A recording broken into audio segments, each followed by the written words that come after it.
In the winter of 1886, a 23-year-old woman in Michigan inherited a stone cabin that everyone said was worthless. Her two older sisters laughed when they handed her the deed. They had taken the family house. They had taken the good farmland. They had left her 4 acres of rocky woods and a crumbling cabin with a leaking roof 4 miles north of town, where the wind cut through the birch trees like a blade. They thought she would fail by Christmas. They were wrong. Because beneath the floor of that worthless cabin, Wren Hadley found something her mother had spent 5 years building in secret. Something nobody in the family had ever seen. Something that would, in the worst winter Michigan had recorded in 50 years, save the lives of the very people who had tried to take everything from her. But this is not just a story about a hidden cellar. It is a story about a mother who saw what was coming long before anyone else did. A mother who left 47 names buried beneath an oak tree. A mother who knew her quietest daughter would be the only one strong enough to finish what she had started. Before the snow falls, before the secrets unbury themselves, before the men who underestimated her come knocking on her door begging to be let in. This is what Wren found. And this is what she did with it. The wind off Lake Michigan had teeth that winter. Wren Hadley pulled her wool coat tighter and watched the sky. Gray. Heavy. The kind of gray that meant snow was coming, even if the calendar still said August. The old men in Traverse City had been saying it for weeks. Something was wrong with the air. Something was wrong with the trees.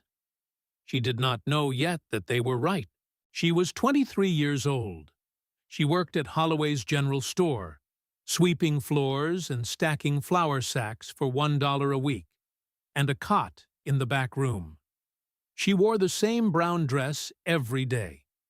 She had calluses on her palms from the broom handle, and a permanent ache between her shoulder blades from lifting crates of nails.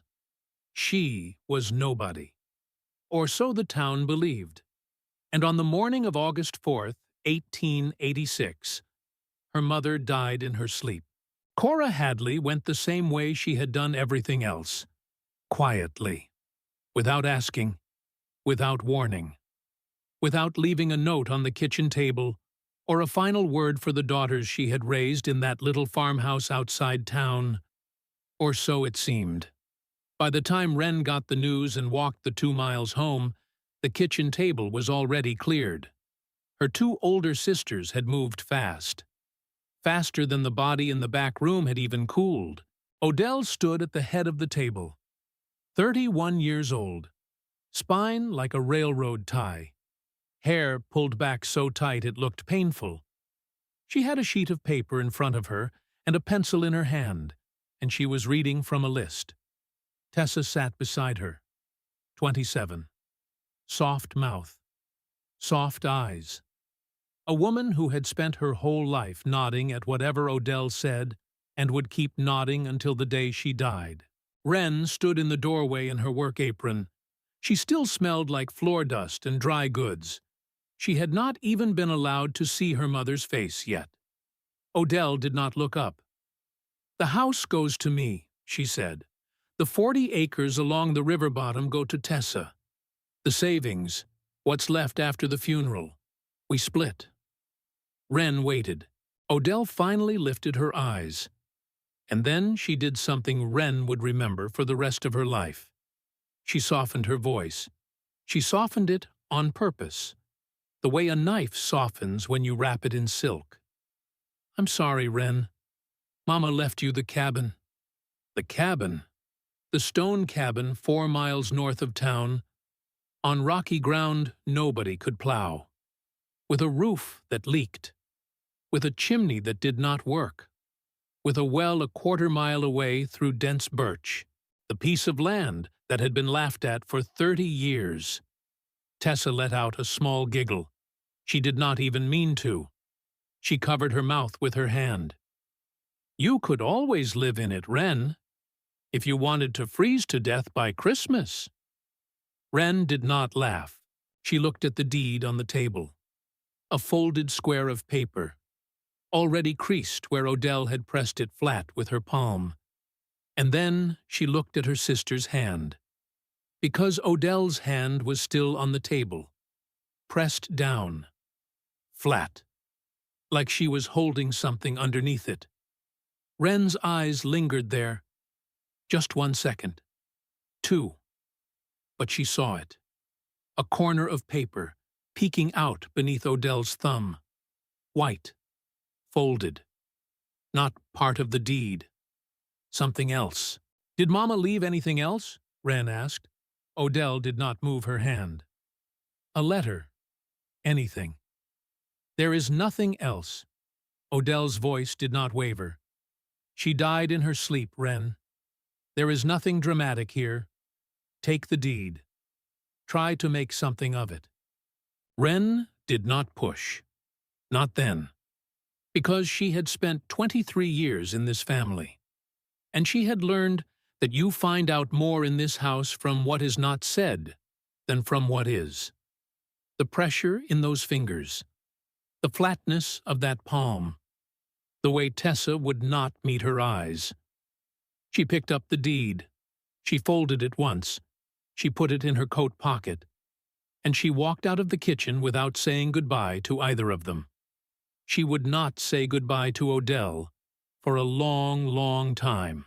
The wagon ride home was worse.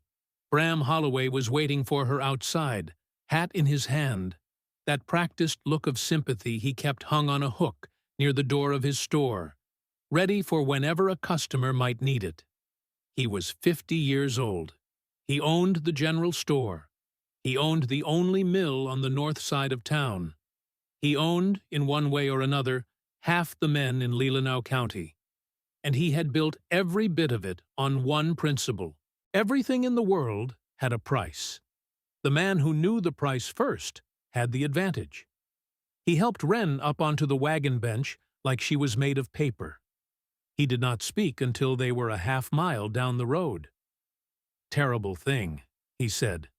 "Your mother was a good woman." Wren did not answer. She was peculiar, but she was good. Still nothing. He let the silence stretch. Then he tried a different door. "What did your sisters give you?" There it was. Wren almost laughed. Bram had not asked what her sisters had taken. He had asked what they had given her. As if Odell and Tessa were the executors of something. As if her own inheritance was a gift bestowed by older sisters and not the will of her dead mother. "The stone cabin," Wren said, "on the 4 acres. Bram's mouth did something. Not quite a smile. Not quite a frown. Something in between. Like a man recalculating a column of figures in his head. "The stone cabin," he repeated. "Yes." He nodded, slowly. Then he said, "That land sits on granite bedrock, you know. Can't plow it. Can't build on it. The cabin's not worth the cost of tearing it down." "I know. But," he said, drawing the word out long, "if you wanted to sell, I could find a buyer. Quietly. Small commission for my trouble. You wouldn't even have to leave town to do the paperwork." Wren looked at him. Really looked. The crow's feet at his eyes. The careful softness of his voice. The hands folded over the reins like a deacon's hands at Sunday service. She thought about her mother. Mud to the elbows. Hair loose. The way she had walked through the back door that summer evening 7 years ago and washed her hands in the basin without shame. The way she had said, on the back step, in the dark, "You look and see what is actually there." "No," Wren said. Bram's hand tightened on the reins. Just for a moment. So small most people would not have caught it. Wren caught it. He did not press her. He never pressed people. That was not his way. He was the kind of man who put a thing in his mental ledger and waited for it to mature, the way other men waited for apples to ripen on the tree. She had just become an entry in that ledger. She did not know it yet. Or maybe she did. She got the wagon at dawn the next morning. She did not even ask. She just borrowed it from the store before Bram came in and rode 4 miles north along the rutted track that wound through the birch forests and over the granite ridges. The late summer air was warm, but it carried that faint metallic edge. The edge that meant autumn was already gathering itself somewhere up in the higher atmosphere, deciding when it would come down. Crickets sang in the tall grass. A red-tailed hawk circled overhead. The world was so beautiful, Wren almost forgot, for a moment, that she had buried her mother yesterday. Then she came around the last bend in the road. And there it was, the stone cabin. It was exactly as bad as she remembered. The walls were thick field stones, solidly built. Whoever had laid them had known what they were doing. The corners were square. The stones graduated by size, largest at the base, smallest near the roof line. But the mortar between many of the upper stones had crumbled and fallen away. The plank door hung crooked on dried leather hinges. The cedar shake roof was missing a third of its shakes. The holes in it were big enough for a barn owl to fly through. Wren stood at the edge of the clearing and looked at it. Just looked. A pile of rocks. That is what Tessa had called it. She walked closer. She put her hand on the stones. They were warm from the morning sun. Solid. Dense. The work of someone who had cared. She walked around the entire perimeter, slowly, touching the wall as she went, and then she pushed open the crooked door and stepped inside. The smell hit her first. Damp earth, old wood, but underneath that, underneath the mustiness, something else. Wren stopped in the middle of the room. She breathed in, slowly. Beeswax, fresh-cut wood, lime, faint, almost gone, but unmistakable. She turned her head. The afternoon light was coming through the gaps in the roof and falling across the warped plank floor in long, dust-filled bars. And in the middle of one of those bars, near the center of the room, she saw it. A boot print, dried mud, pressed into the grain of the floorboard, the shape of a woman's boot. Small, square heel. She knelt down. She put her hand next to it. It was the same size as her mother's foot. Wren's chest did something she did not have a name for. A tightening. A loosening. Both at once. Her mother had been here. Not years ago. Recently. She stayed crouched on the floor. She did not move. She was listening to the cabin. And the cabin was telling her something. The air. The air was wrong. Not bad. Not stale. Wrong in the way of contradiction. The air coming up through the gaps in the floorboards was not the cold damp of bare ground. It was mild, almost comfortable, like the air in a root cellar in spring. A steady, gentle warmth that had no business being there in an abandoned cabin in August.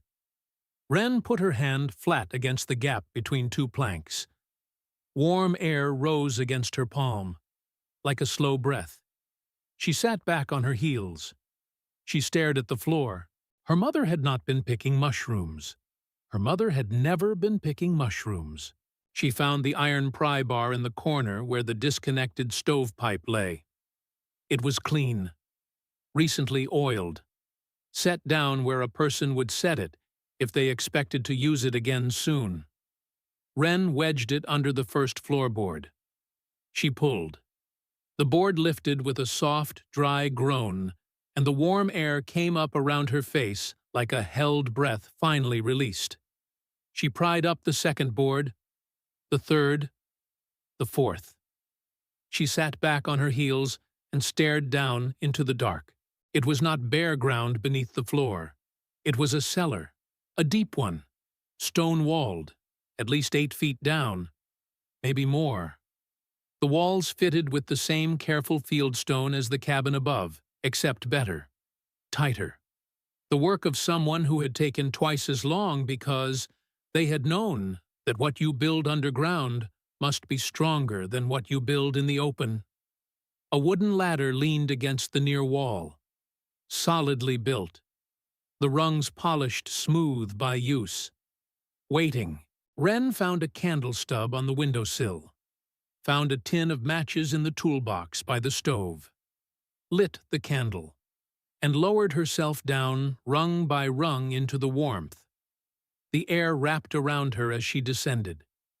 By the third rung, she had to take off her coat. By the fifth, she was crying. She did not know when she had started. Her face was just wet, tears running down her chin and dripping onto her collarbone, and she did not stop them, and she did not try to. Her foot touched the floor, flat stones, fitted tight. Months of careful work, just on the floor. She lifted the candle. Shelves. Wooden shelves built into the stone all along the far wall.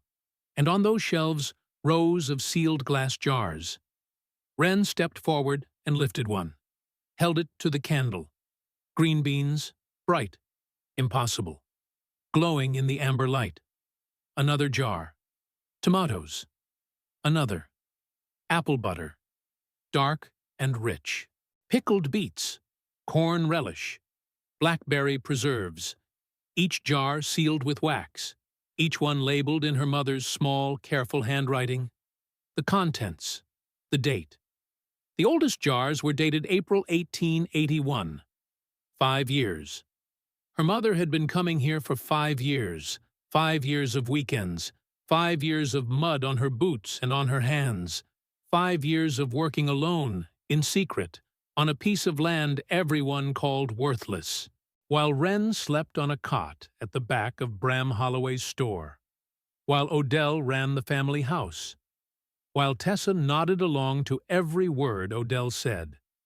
Their mother had been here, building this. Wren counted the jars, 43. She stood in the candlelight with her hand pressed flat against the stone wall, and she sobbed. Once. Hard. Then she wiped her face. And she kept looking. 3 sealed wooden barrels in the corner. She pried the lid off the first. Wheat grain. The second, oats. The third, dried beans. Folded neatly on a stone shelf. 4 heavy wool blankets. 2 sheepskin pelts. Beside them, a wooden box. A handsaw, a draw knife, a brace and bit. A box of iron nails. A ball of hemp twine. A sharpening stone. Everything a person would need to repair a shelter and survive a winter. And then, at the very bottom of the cellar, in the lowest corner where the foundation stones met the bedrock, she saw it. The reason for all of it. Water. Water seeped slowly from a crack in the granite. Barely a trickle. It pooled in a shallow basin worn into the stone over centuries. And then it drained away through another crack, deeper down. Wren knelt and put her fingers in it. Warm, not hot, not enough to steam, but warm. Warm enough that the stone around the basin was warm, and the warmth radiated outward through the cellar walls, and upward through the fitted floor. The earth itself was providing heat, and her mother had found it. A geothermal seep on a piece of land nobody wanted, and she had spent 5 years building a survival cellar around it. By hand, stone by stone, without telling a single soul. Wren sat down on the floor. She put her back against the warm wall, and she stayed there a long time. She found the notebook last, wrapped in oilcloth, beneath the sharpening stone, at the very bottom of the toolbox. The leather was cracked, the pages soft from handling. Wren opened it. The first half was technical, a work journal. Entries in Cora's small, precise handwriting, recording the construction from its very beginning. The date she had started digging, April 1881. Notes on mortar mixtures, drainage angles, hand-drawn diagrams, But scattered between the technical entries, other lines, shorter, personal. My back has been hurting for 3 days. No one has asked why. Wren read that line twice. She heard her mother's voice in it. Dry, sharp, tired. Odell asked where I go on weekends. I told her I was picking mushrooms. She believed me immediately, because she thinks I am not capable of anything more interesting. Wren laughed, a short, wet laugh. She turned to the last page. The ink was different, darker, written with a heavier hand. Wren, I do not know which winter it will come, but I know it will come, and I know you will not run. There is one more thing I have left for you, east side of the property, beneath the largest oak. When you are ready, you will find it. Mama. Dated March 1886. 5 months before she died. Wren closed the notebook. She held it against her chest. She climbed up the ladder with the candle in one hand and the notebook clutched to her ribs. The sky outside was turning the color of bruised peaches. She stood in the open doorway of the cabin. She did not cry anymore. She was somewhere past crying. That night, she did not go back to town. She built a small fire in the rusted iron stove. She reconnected the pipe with wire and prayer. She unrolled one of the wool blankets onto the warped plank floor. She lay down. The candle burned low beside her head. She thought she would not sleep. She slept. And when the knock came on the cabin door, sometime past midnight, she sat up in the dark, with her heart pounding so hard she could feel it in her teeth. Knock, knock, knock. 3 times, slow, polite. The knock of a person who had walked a long way to get here. Wren picked up the iron pry bar from the floor. She walked to the door. Who's there? A voice from outside. An old voice. A woman's voice. Steady. Hattie Brennan. Your mama said if she went first, I was to come find you. Wren did not move. She did not know any Hattie Brennan. But the voice on the other side of the door knew exactly who she was, and had walked through 4 miles of dark forest in late summer to reach her on the very first night she had spent alone in this cabin. Wren slid back the bolt. She opened the door. A small woman stood on the step, maybe 70. White hair pulled into a knot, a heavy gray shawl, a walking stick worn smooth at the top by a thumb that had gripped it for decades. She looked Wren up and down, slowly. Then she nodded. Once, as if she was confirming something she had already half believed. You have her eyes, Hattie said. Wren did not answer. May I come in, child? Wren stepped back. The old woman walked into the cabin. She looked at the floor. She looked at the open trap door.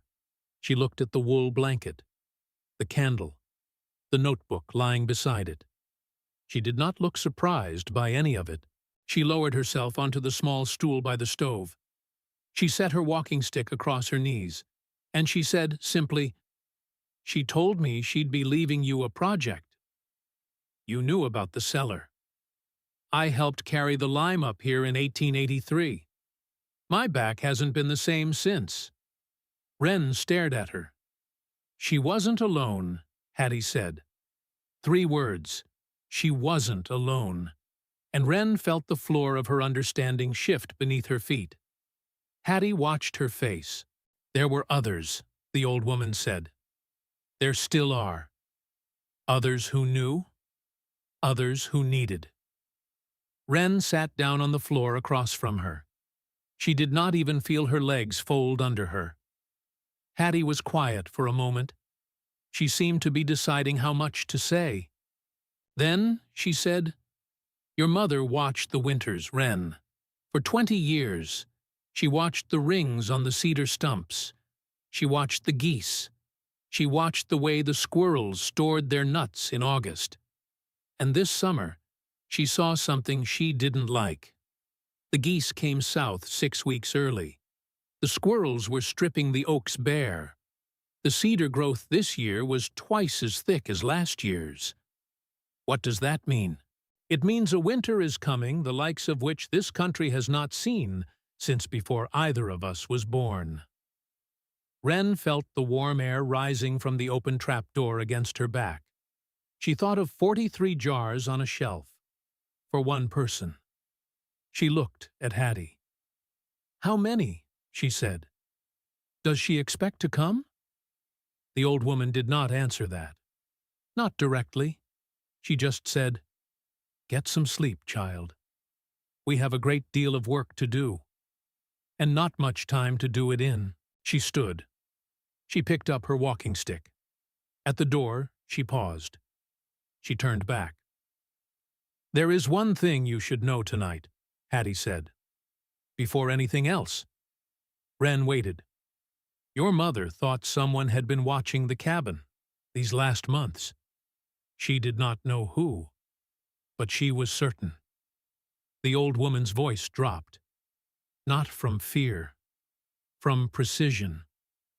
Whoever it was, they knew about the cellar, and they were waiting for her to die. She opened the door. She walked out into the dark, and Wren sat alone in the candlelight, her back against the warm trap door, and she did not move for a long, long time. Outside, the wind was picking up. It came down off the granite ridge to the north. It moved through the birch trees with a sound like dry hands rubbing together. It pushed against the shutters. It reminded the cabin, and the woman inside it, that summer was nearly over, that something was coming. Wren reached for the notebook beside the candle. She opened it. To the back. The very back. The blank pages her mother had left. She found the pencil her mother had tucked into the spine, and on the first blank page, she wrote her first entry. August 5th, 1886. "I do not yet know what you have asked of me, Mama, but I am here. I am listening. I will not run." She closed the notebook. She blew out the candle. She lay down on the wool blanket, and in the warm dark, with the breath of the earth rising slowly through the boards beneath her, Wren Hadley slept. She did not yet know about the man in the dark suit who had watched her ride out from town that morning. She did not yet know about the letter folded under her sister's hand.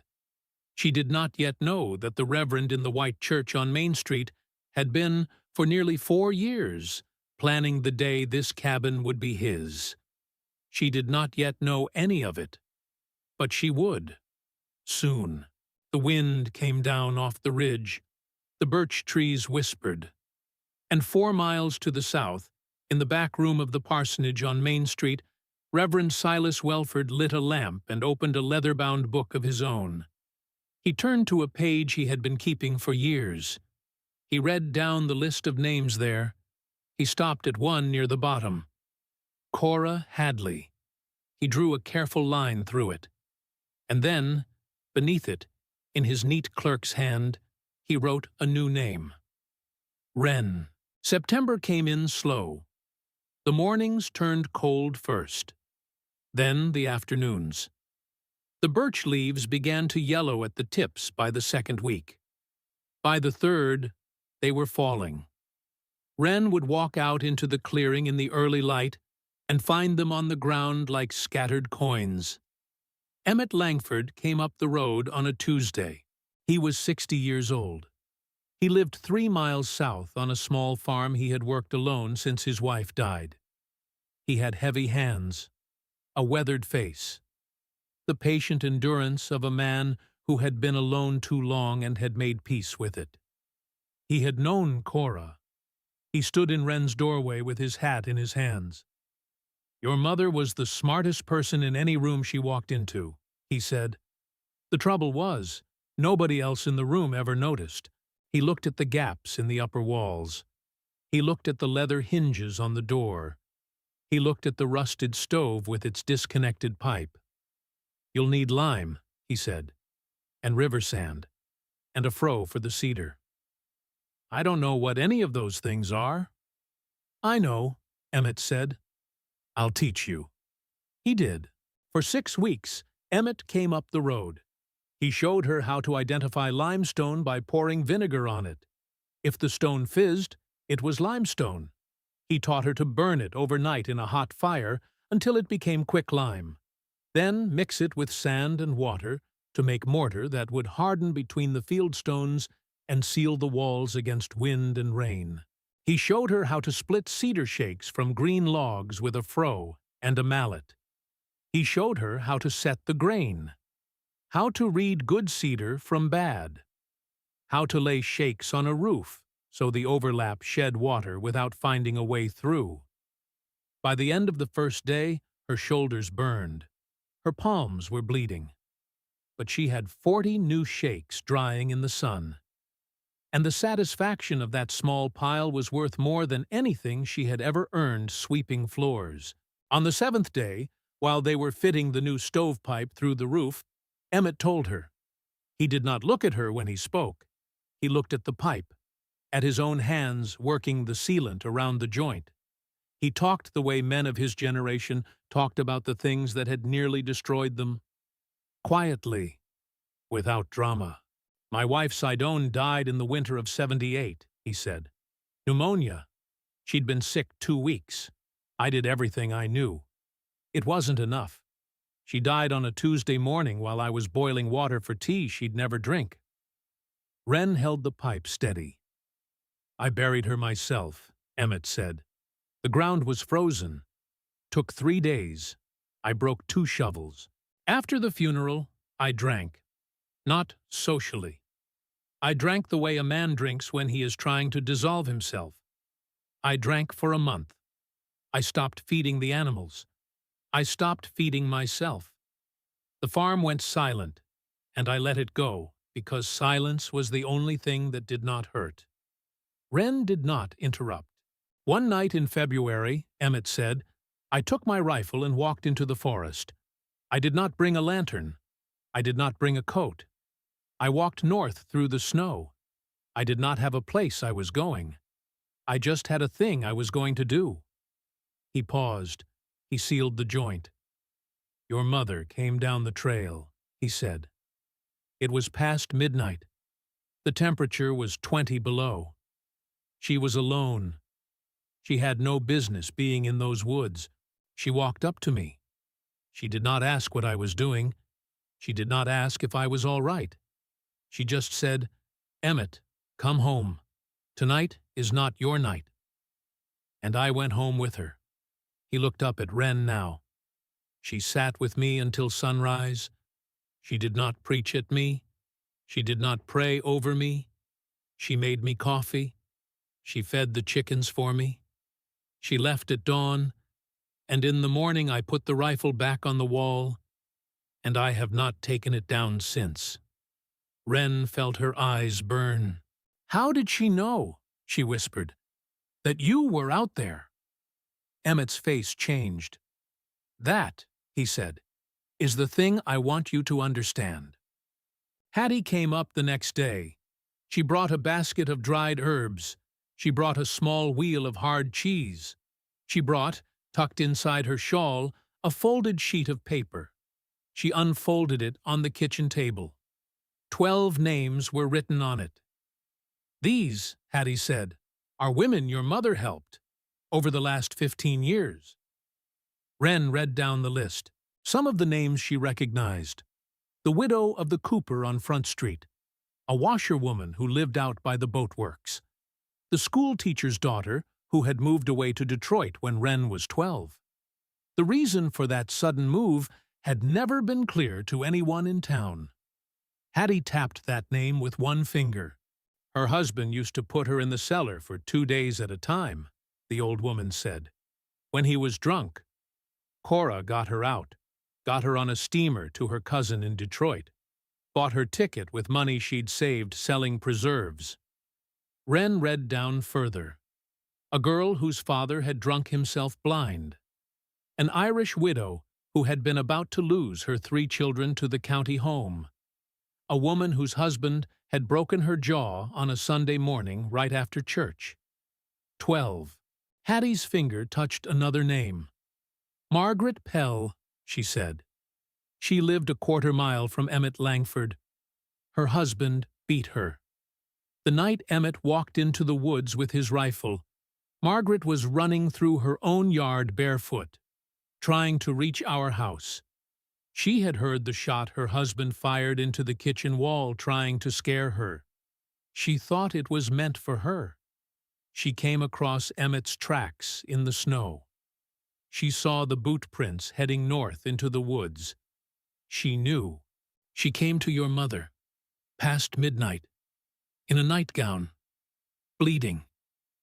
And your mother put on her boots and went into those woods to find Emmett, while I sat at her kitchen table holding Margaret's hand, and I cleaned the cut on her face, and I told her she was safe now.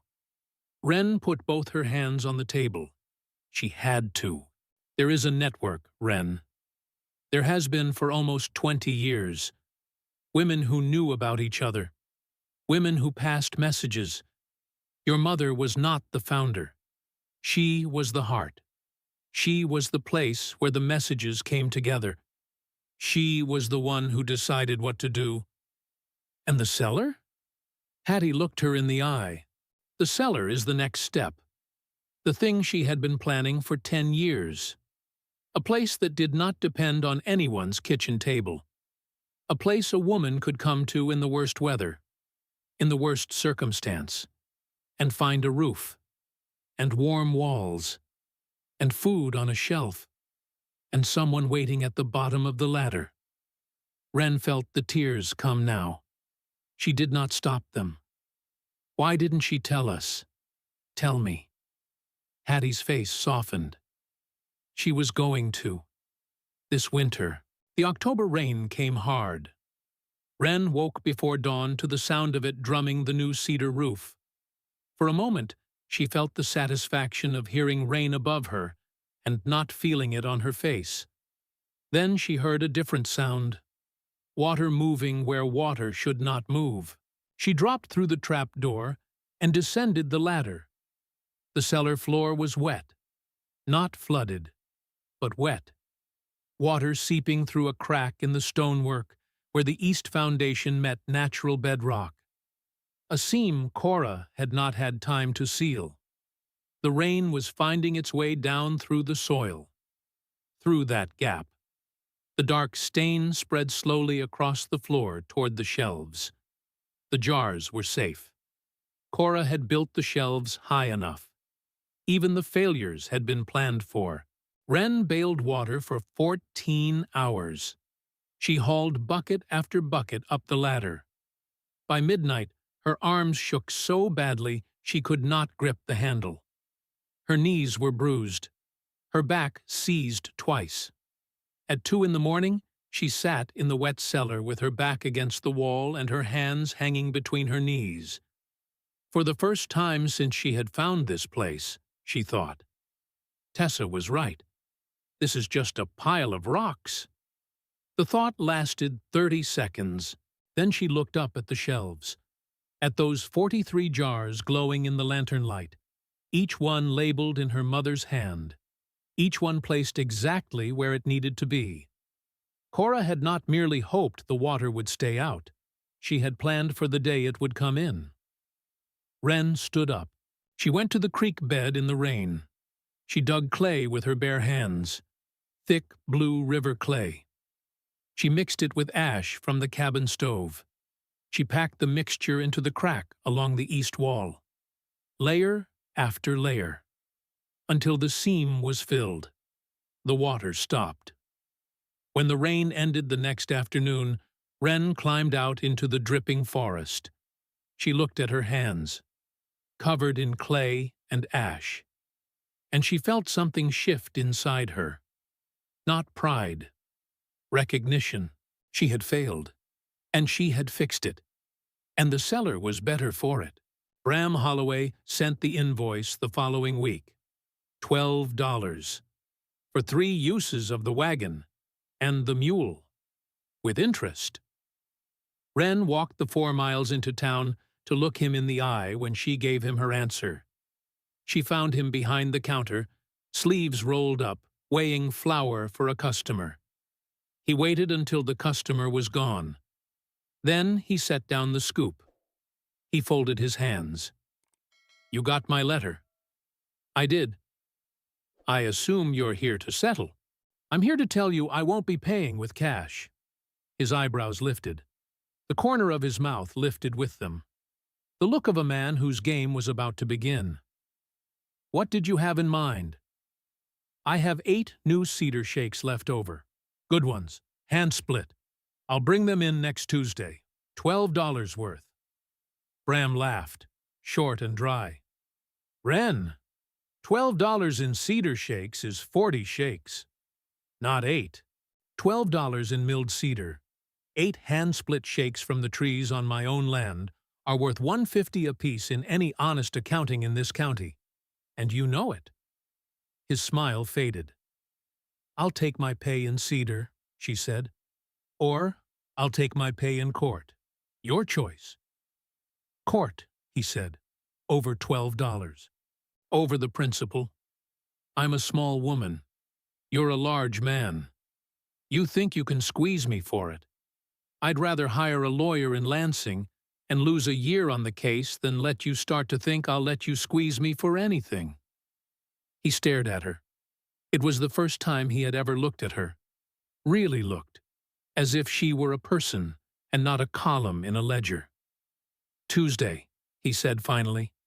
"Tuesday." She left. She walked half a block down Main Street before she let herself feel it. Then her knees almost went. She pressed her hand to a brick wall and breathed slowly. Her whole body was shaking. But she had won. Tobias Quinn rode out to the cabin in the 3rd week of October. He was 28 years old. The new sheriff of Leelanau County. Tall. Quiet. The kind of man who took off his hat when he came to a woman's door. He took it off now. "Miss Hadley, may I speak with you a few minutes?" Wren let him in. She made coffee on the small stove. She set out 2 tin cups. She sat down at the kitchen table across from him. And she waited. Tobias took a slow sip. "I came up here," he said, "because I think you're in trouble. And I think you don't know how much." He set down the cup. "Reverend Silas Welford has filed a petition with Judge Henderson in Lansing. He is requesting the court declare you incompetent to manage this property, on grounds of what he is calling demonstrated mental instability. He has affidavits from your sister Odell, from Bram Holloway, from 2 members of his congregation who claim they have observed your behavior." Wren went very still. "What kind of behavior?" she said.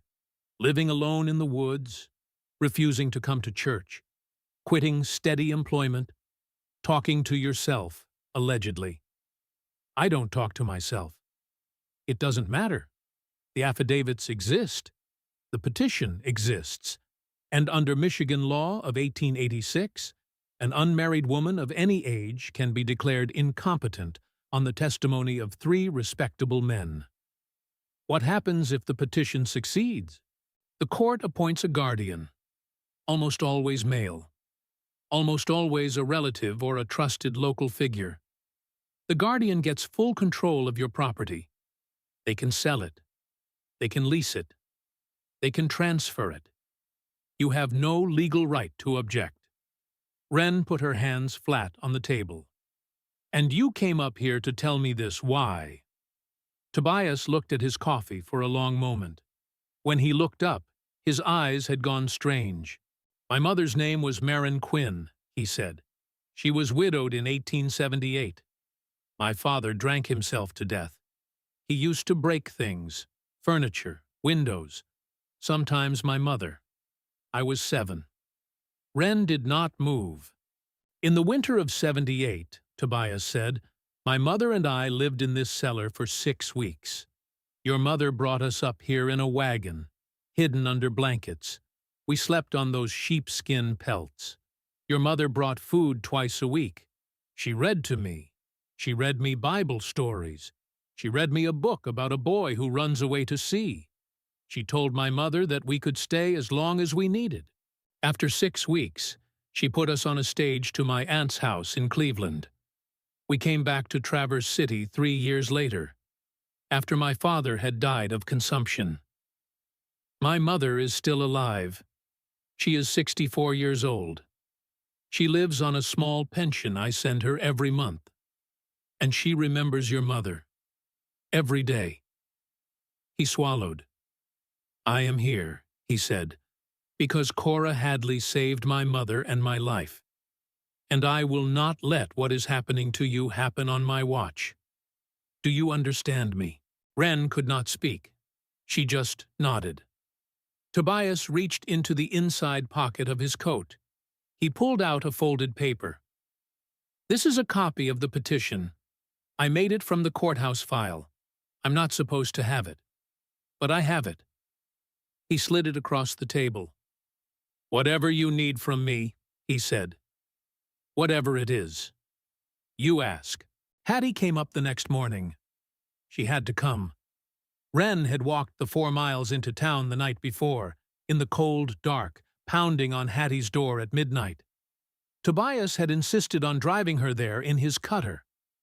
Now Hattie sat at the kitchen table with the petition in front of her. Her face was the color of old paper. Maribel, she said. Just the one word. Wren did not understand. Hattie tapped the paper.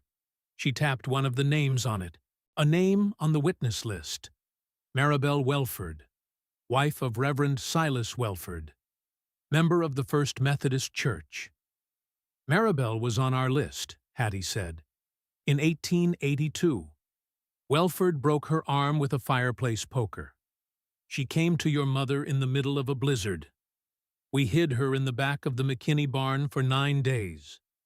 We sent her home only because she insisted. She said she had nowhere else to go.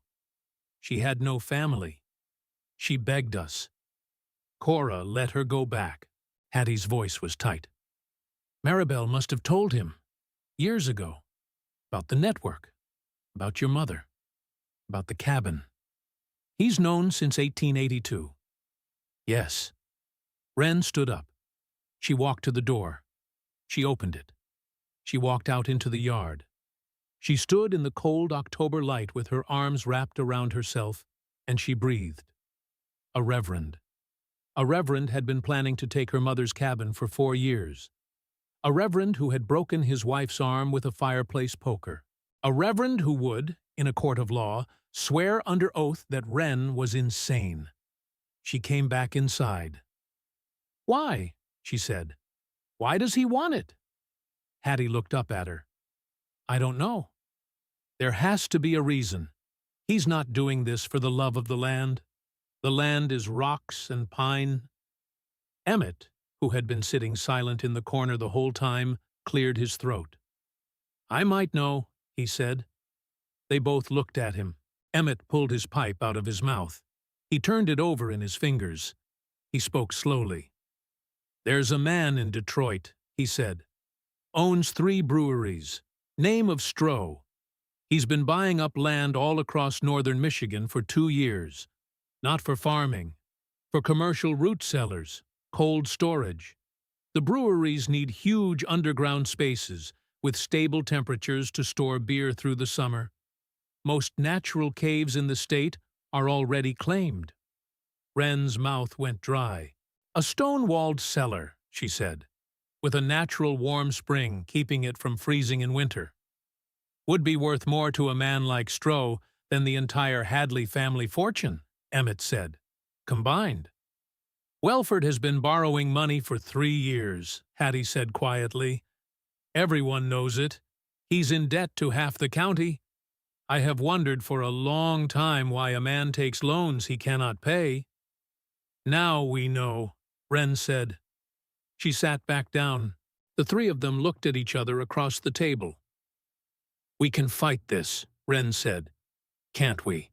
We have to be able to fight this. Hattie reached across the table.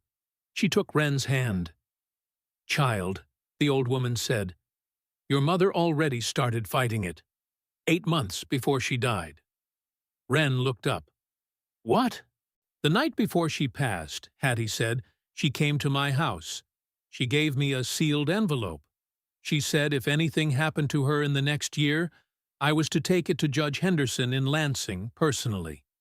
I took it down on the train in early August, the day after the funeral. The judge has it." "What was in it?" "I don't know. I didn't open it. But your mother said it was every piece of evidence she'd gathered against Welford. Every name, every date, every act." "She knew," Wren whispered. "She knew." Wren walked into town a week later. She walked into the family house without knocking. Odell was in the kitchen. Her sleeves were rolled up. She was kneading bread on the table where, 3 months ago, she had handed Wren the deed to a worthless cabin. She looked up. She froze. Tessa was sitting in the rocker by the window. She looked up too. Both of them looked older than Wren remembered. "Get out," Odell said. "No. This is my house. Get out." Wren walked across the kitchen. She did not stop. She walked to the small writing desk in the corner, the desk that had been their mother's. She pulled open the top drawer. Odell's hand seized her wrist. "I said get out." Wren looked her sister in the eye. "You took a letter from this drawer the morning Mama died," she said. "I want to see it." Odell's face went white. "I don't know what you're talking about." "You took it. I saw your hand on the table. I saw the corner of the paper under your thumb. I have wondered for 3 months what was on that letter. I'm done wondering." Odell did not let go of her wrist, but her hand had begun to shake. Tessa stood up from the rocker. Slowly, she walked over. "Show her, Odell." "Tessa." "Show her." Odell turned her face away. For a long moment, she did not move. Then she let go of Wren's wrist. She walked to the bookshelf in the front room. She pulled down the Hadley family Bible. She opened it. She took out a folded piece of paper. She handed it to Wren without looking at her. Wren unfolded it. It was a letter from Cora, their mother's handwriting, dated August 3rd, the night before she died. It was addressed to all 3 of them. "My darling girls, I do not know how much time I have. My heart has been weak for almost a year. I have not told you. I am sorry for that. But I did not want any of you to spend my last months treating me as if I were already gone. I am writing this so that all 3 of you will know certain things, in case I do not have the chance to tell you. Odell, my oldest girl. I know you have always felt that I loved Wren more. I did not. I loved you in a way I did not know how to say out loud, because you were my first. And I was so young when I had you, and so afraid, and I poured everything I had into keeping you alive. I never found a way back to telling you. I am sorry for that. Tessa, my middle. I have watched you live your whole life as someone else's reflection. I want to tell you, before I go, that you are a person all your own. You always have been. You do not have to be anyone's mirror. Wren, my quiet one. There is a cellar on the cabin land. I have spent 5 years building it. There is a notebook inside. The notebook will tell you the rest. There is one more thing waiting for you, beneath the largest oak on the eastern boundary, when you are ready. All of you. Listen to me carefully. Reverend Silas Welford has been planning, for some years, to seize the cabin land after my death. He needs it for a man named Stroh in Detroit. He has been gathering false witnesses against me. I have placed all of my evidence in the hands of Judge Marcus Henderson in Lansing. If you receive this letter and I am gone, do not trust Welford. Do not trust Bram Holloway. Do not let them have the cabin. Protect each other. Protect the cabin. I have loved you all. Differently, but I have loved you all. Mama.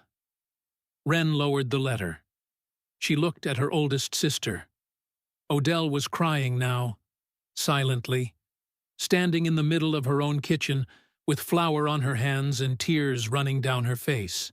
I read the part to me, Odell whispered, and I burned the rest. I burned it in the kitchen stove. Before you came home. Before Tessa came down for breakfast. I read the part to me. And I burned the part to you. I burned the part about Welford. I burned it because I was so angry. Because Mama wrote about you in the cellar. About you, Wren. As if you were the only one she had to leave anything important to.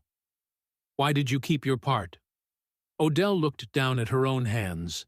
I kept my part, she said, because it was the only thing she ever wrote to me alone. In my whole life. Tessa put her hand on Odell's shoulder. For the first time Wren could ever remember, Odell did not shrug it off. You should have told us, Wren said. About Welford, the day she died. I know. He has filed a petition to declare me insane. He has signed affidavits from you and from Bram Holloway and from 2 other men.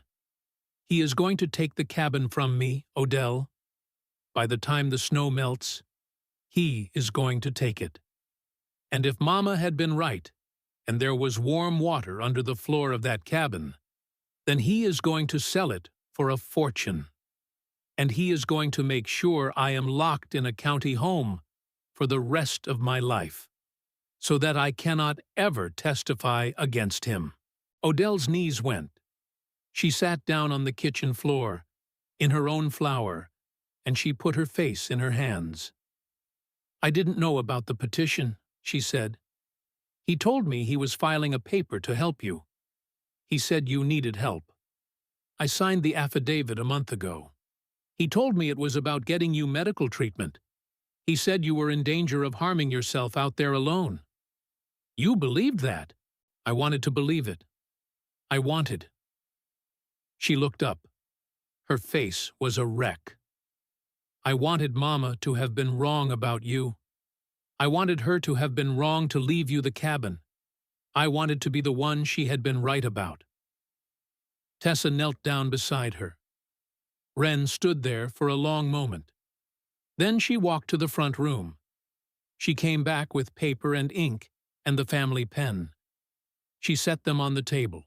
You are going to write a letter, she said to Odell, right now, to Judge Marcus Henderson in Lansing. You are going to retract your affidavit. You are going to swear, under oath, that Welford lied to you about its purpose. You are going to write everything you know about him. Everything Mama ever said. Everything Bram Holloway ever asked you. Everything. And then you are going to sign it. And Tobias Quinn is going to take it down to Lansing on the train tomorrow morning. With Mama's evidence already in the judge's hands, this might be enough to stop the petition before it is heard. Odell nodded. She picked up the pen with shaking fingers. She began to write. The first snow came on the morning of November 20th. Light. Almost playful. It dusted the cedar boughs and melted by noon.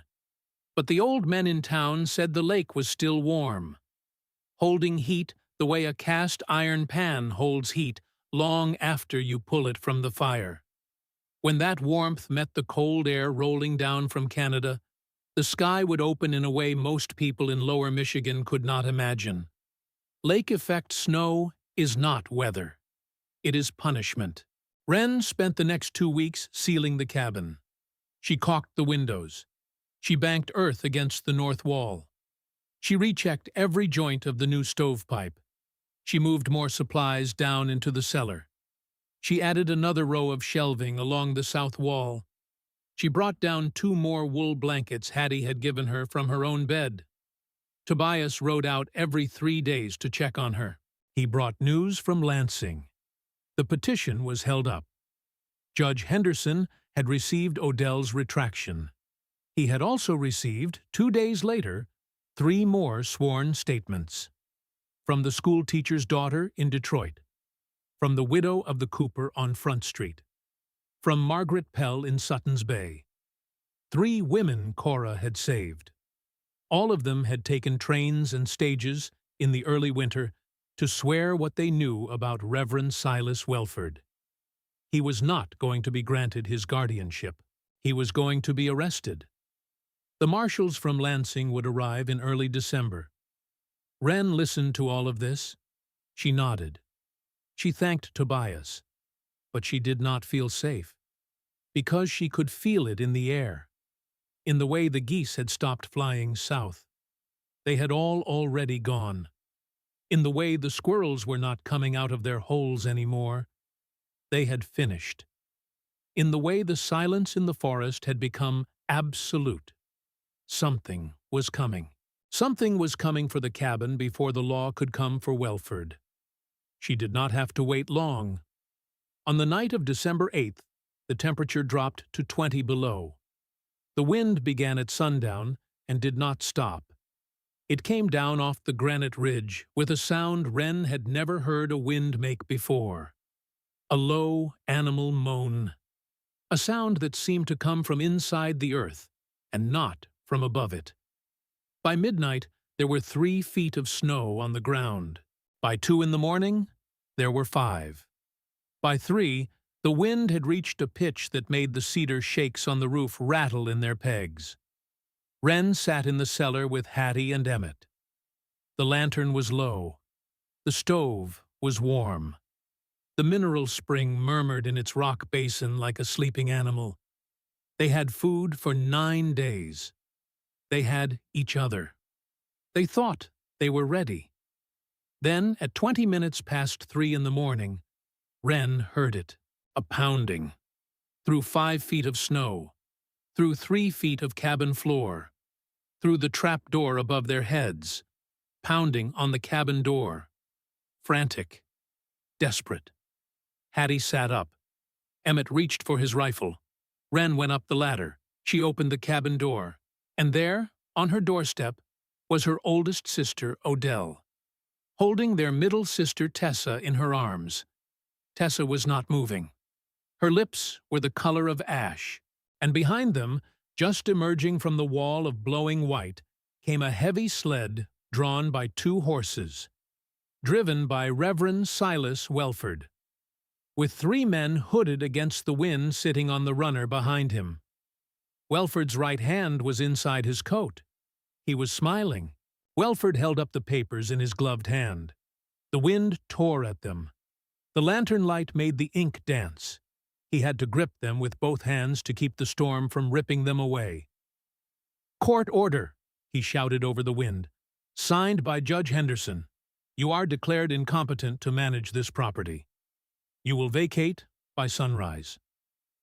Wren stood in the open doorway of the cabin with the warm air rising from the cellar at her back. She did not speak.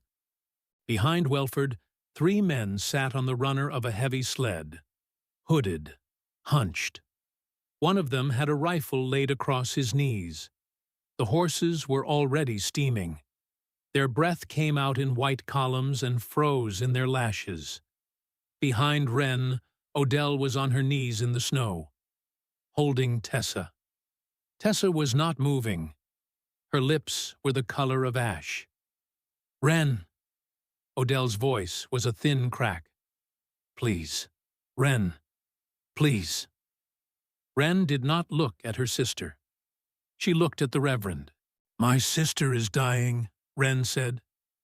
"Yes," Welford said. "I imagine she is." "You came here knowing she would die?" "I came here," Welford said, "because tonight is the night you are going to give me what your mother stole." The wind howled. A piece of ice struck the side of the cabin like a bullet. Wren did not move. Inside her chest, something was very, very still. Not calm, not angry, just still. She thought of her mother, Cora, 19 years old, standing in front of a man who had broken her arm. Cora, 42, walking into the woods at midnight to talk a widower out of a rifle. Cora, 50, kneeling on stone in a hidden cellar, laying the 400th brick of a wall nobody would ever thank her for. Wren thought, I do not have to win this. I just have to hold the door. She turned. She did not run. She walked. She knelt in the snow beside Tessa. She put her hands under her sister's arms. Help me, she said to Odell. Odell blinked at her through the snow on her eyelashes. You're letting us in? I am letting Tessa in. I am letting you in because you are carrying her. Get her down to the cellar. Now. Odell made a noise Wren had never heard her sister make before in her life. It was the noise of a hard thing breaking. They dragged Tessa over the threshold. Hattie had the trap door already open. The warm air boiled up out of the floor, like steam off a kettle.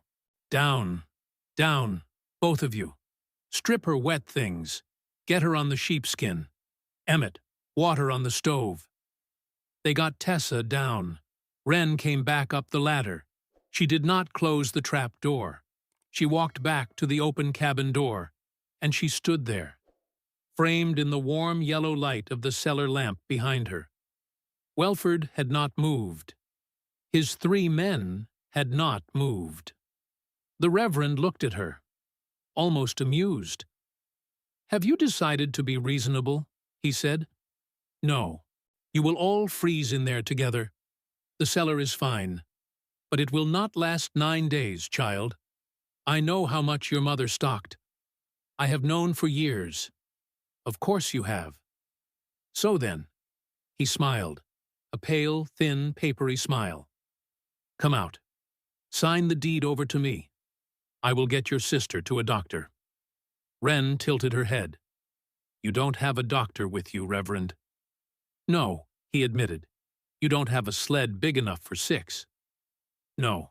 You came here, she said, to watch us die in the snow, so that the deed would pass to my next of kin. And both of my sisters happen to be inside this cabin with me, which is convenient for you. He did not answer. He didn't have to. That was when she heard the bells, sleigh bells, faint at first, then closer, coming up the ridge from the south, riding the wind. Welford turned his head.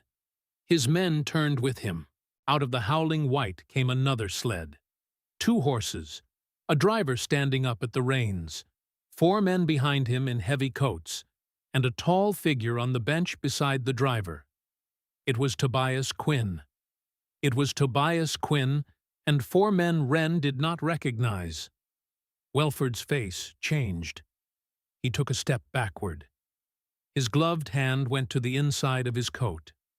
Fast. Reverend, Tobias's voice now, close enough to land. Hand off your weapon. Slow. Welford did not hand off anything.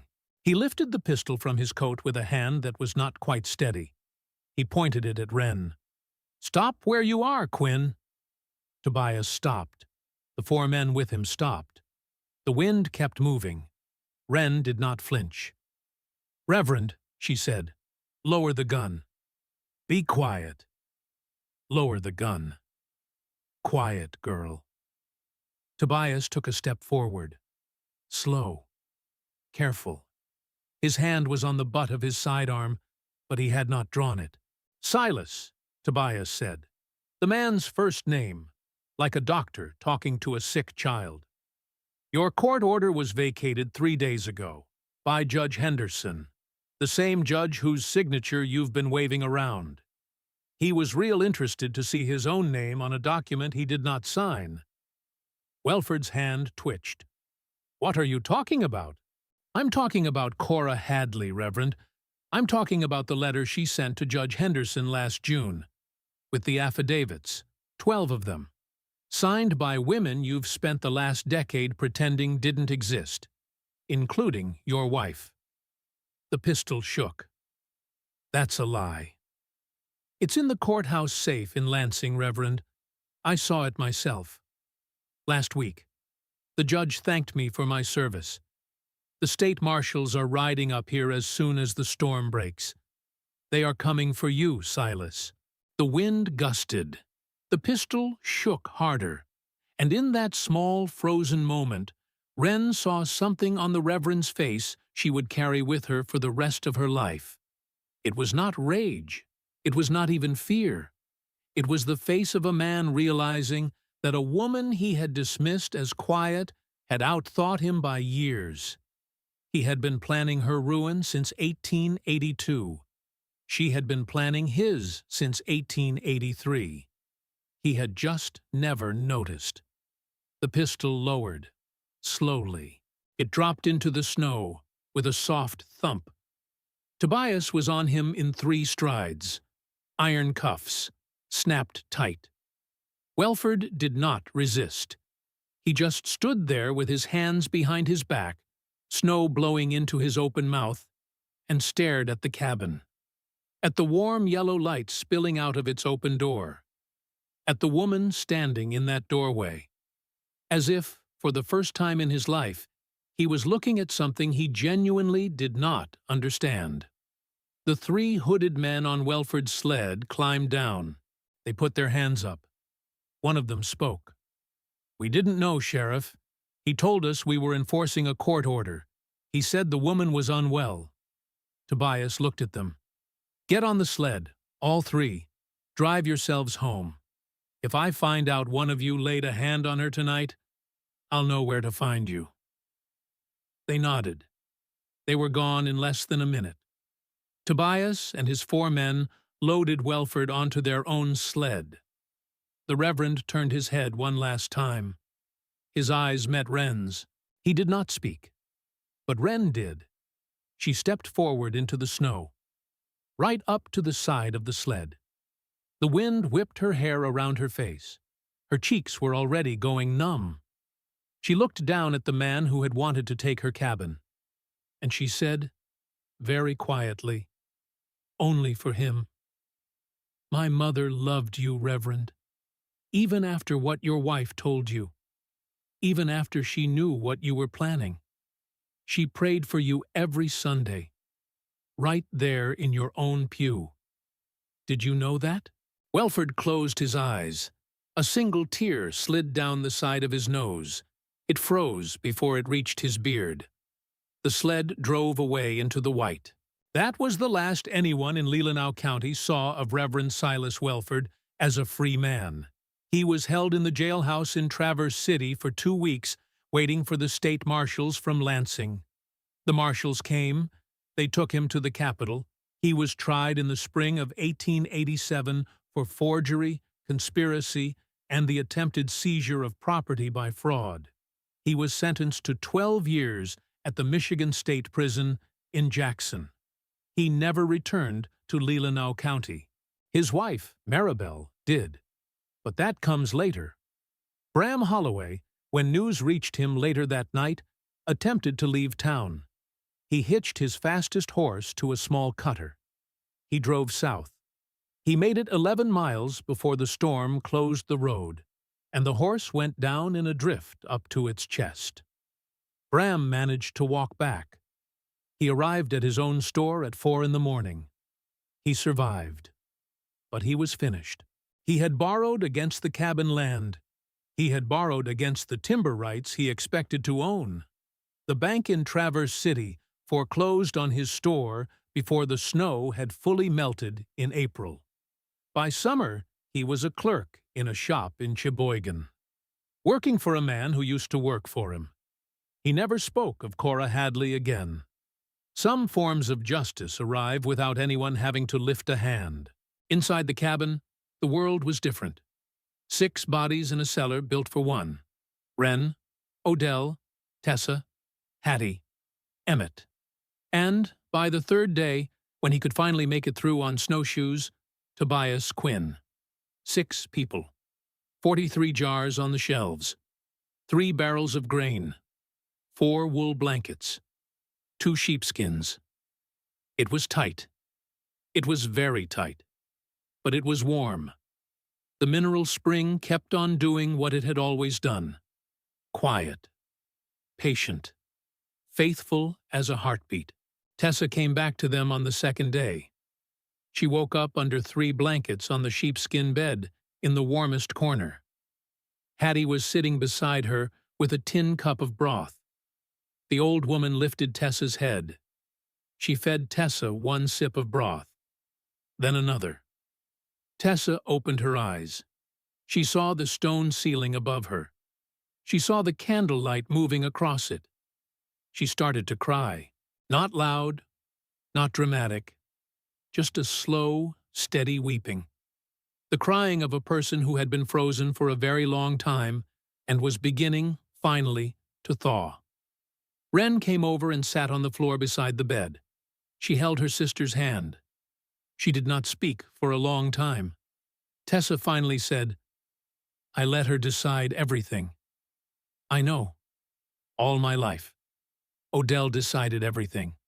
What I wore, who I sat next to in church, who I should marry, who I shouldn't, what kind of person I was. I know, Tessa. And tonight, she decided we should walk to your cabin in a blizzard." Tessa laughed, a small, wet, broken laugh. And it was the first time she has ever been right, about anything, in her whole life. Wren laughed too. She did not mean to.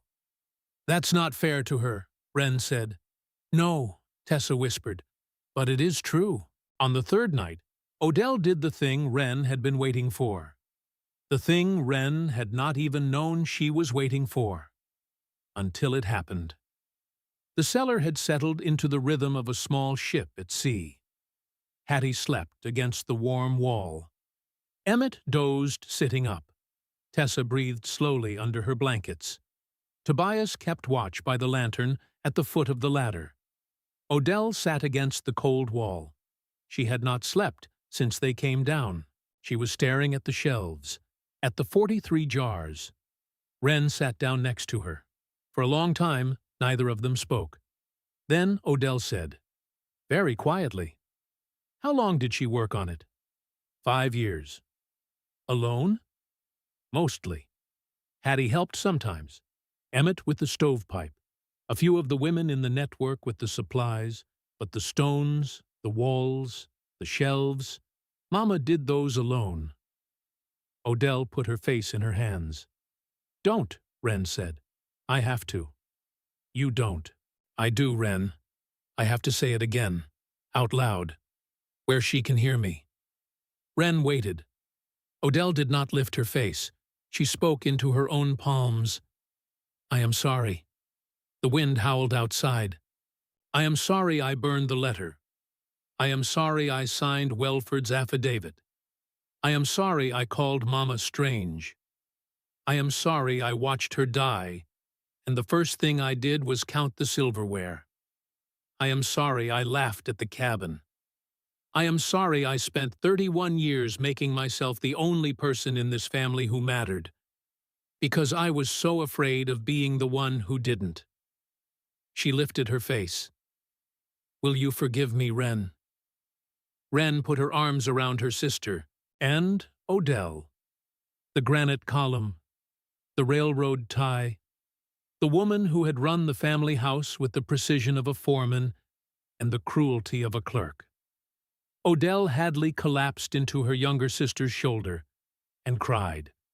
Cried the way you cry when you are 31 years old and you are realizing that the woman you spent your whole life resenting was, the entire time, doing the best she could, with the tools she had, in the time she was given.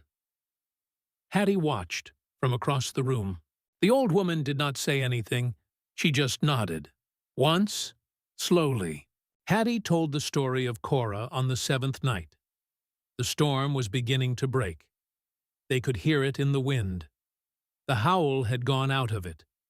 What was left was the long, exhausted sigh of a thing that had spent itself. Hattie told the story like an old woman tells a story, not in a straight line, in a circle.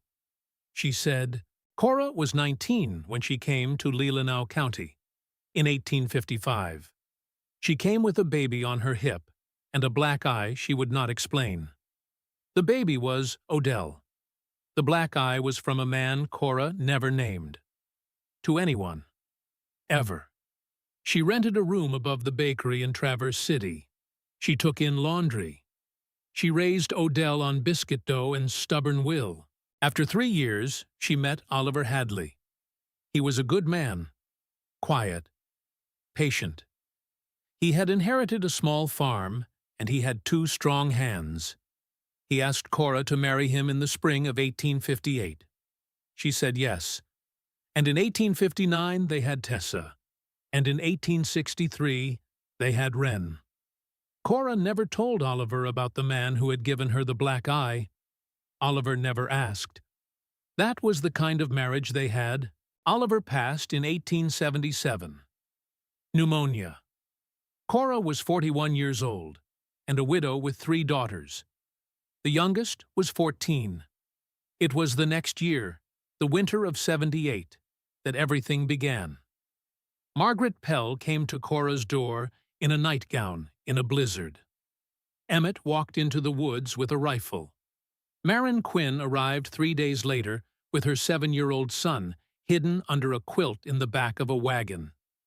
Cora hid them all, in her own house at first, in the small loft above the kitchen, with a curtain hung across the door. But she knew, even then, that her own house was not enough. Her own house had 3 living daughters in it.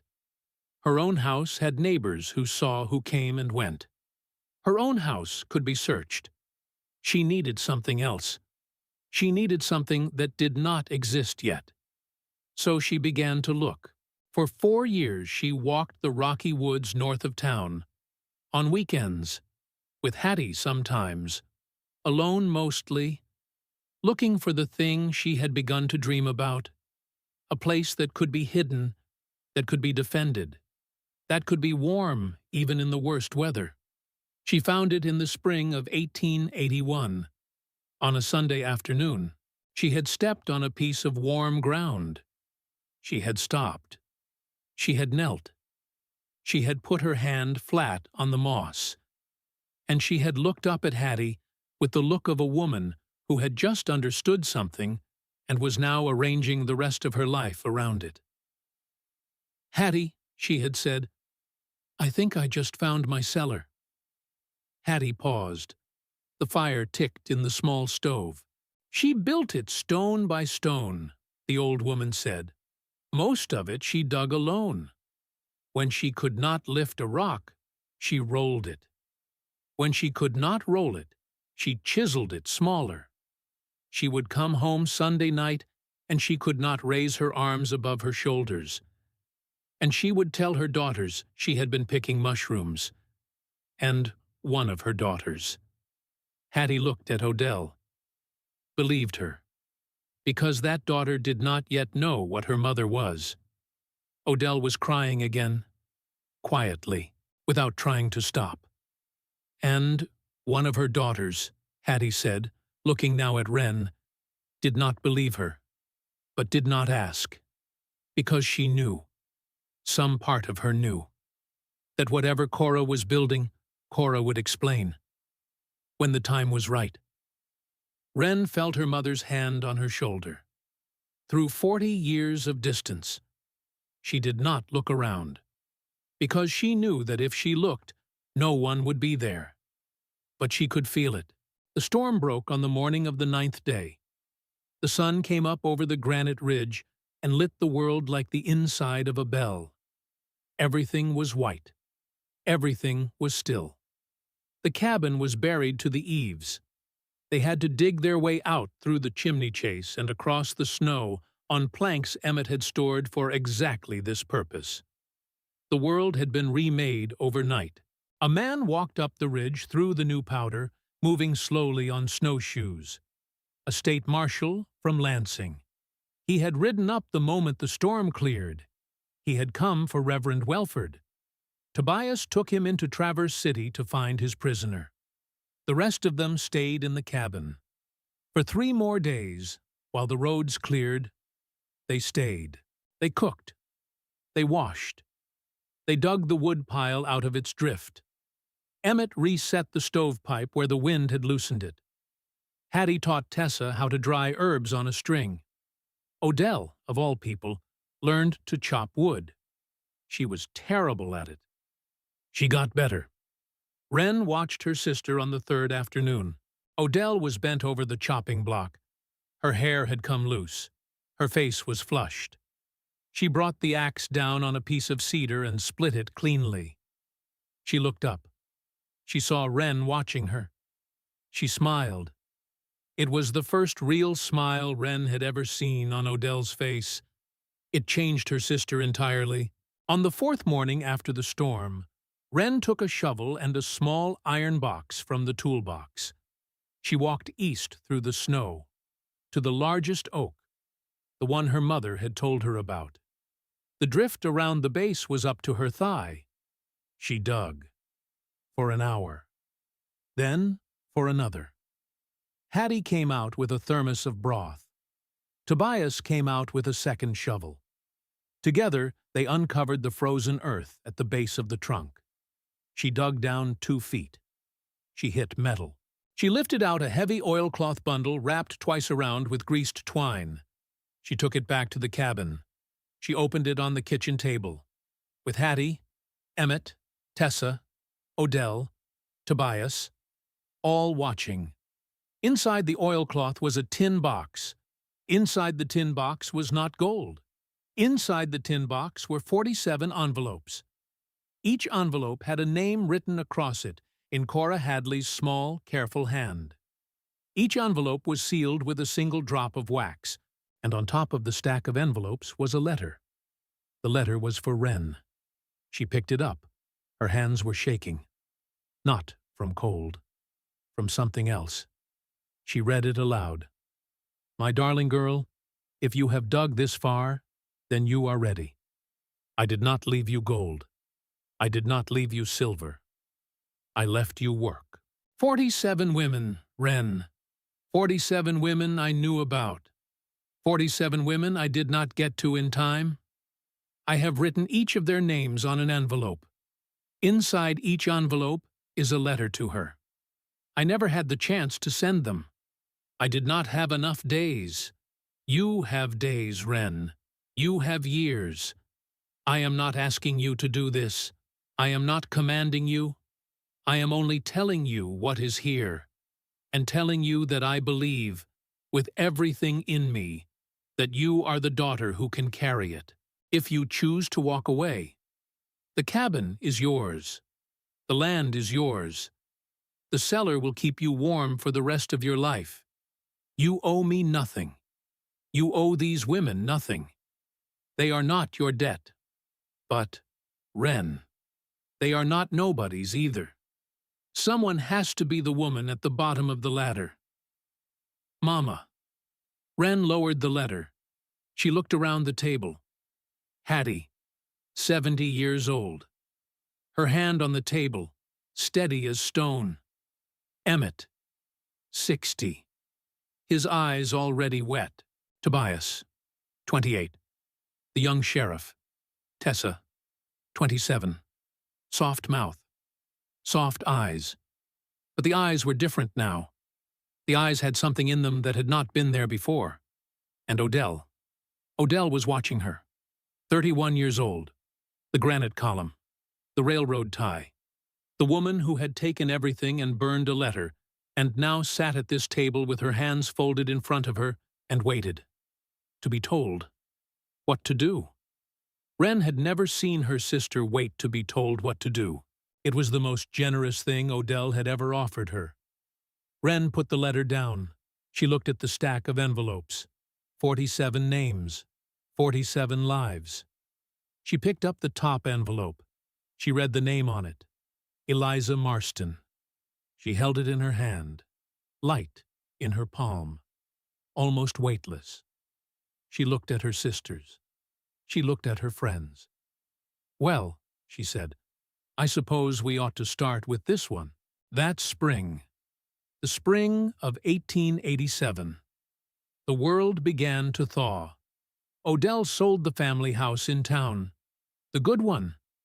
The one she had inherited and clung to and run with the precision of a foreman. She used the money to buy 20 more acres of land bordering the cabin to the north. She did not move into the cabin itself. She built a smaller structure of her own a quarter-mile up the ridge. 2 rooms, a good chimney, a clean stove. She moved into it in May. She came down to the cabin every morning, for coffee, for work.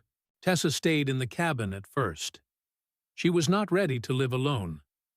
She slept in the small room Wren had partitioned off from the main floor. In June, she opened a sewing circle in the cabin's front room on Tuesdays. 3 women came the first week, 5 the next. By the end of the summer, it was 11. Most of them were widows. Some of them were not. They sewed quilts and shirts and small dresses for the children of women who could not afford either. Tessa, by the end of that year, was a person Wren had never met before. Tessa, by the end of that year, had opinions. Tessa, by the end of that year, told Odell more than once, no. Hattie did not go home. She moved her things into the cabin in late April. She said she had been alone for 15 years, and she was finished with it. Wren cried when Hattie said this, and Hattie pretended not to notice. Emmett came up most days. He was teaching Wren to read the land, to find more warm springs. There were others, he believed, smaller, hidden, the way Cora's had been hidden, until somebody learned how to listen. Tobias was sworn in as full sheriff of Leelanau County in May. He came up to the cabin once a week, officially to deliver mail, unofficially to sit on the back step with Wren and watch the sun go down behind the birches and not say anything for long minutes at a time. He did not court her, not yet. He was a careful man. He was waiting to see what kind of life Wren wanted before he asked to be part of it. Wren saw him waiting. Wren did not mind. There was time. There would be time, now. On a Tuesday in the middle of April, the 8th woman from the list of 47 came up the road. Her name was Eliza Marston. She had 3 children with her. The oldest could not have been more than 7. She had a black eye that was 3 days old. Wren met her on the porch. Eliza did not speak. She just held out a hand. In her hand was the envelope Cora had written 2 summers ago. Her name on the front in Cora's careful hand. The seal still unbroken. Eliza had been carrying it for 2 years. Through one bad winter and the worst winter, and a marriage that had finally, last week, become unbearable. She had walked 16 miles in the mud to deliver it to herself. Wren read the letter. It was very simple. Eliza, if you have come to my door, you are welcome. Bring your children. Bring whatever you have brought. The cabin is warm. There is food. You do not have to explain anything to anyone. You can stay 1 night. You can stay 1 year. You owe me nothing. Cora. Wren folded the letter back into the envelope. She looked at the woman on her porch. She looked at the 3 small children behind her. She held the door open. She said, "Come in." That evening, Wren sat on the back step of the cabin and opened her mother's notebook. She turned past the diagrams, past the stone counts, past the small private lines about a back that hurt and a daughter who had laughed at the picking of mushrooms. She turned to the back, to the blank pages. She found the next clean page. She picked up her pencil. She wrote, April 20th, 1887. Today, the 8th woman from the list arrived at my door. Her name is Eliza. She has 3 children. She has a black eye that is 3 days old. She had been carrying your letter for 2 years. Mama, I think I understand now. I am not sure I would have understood without the storm, without Welford.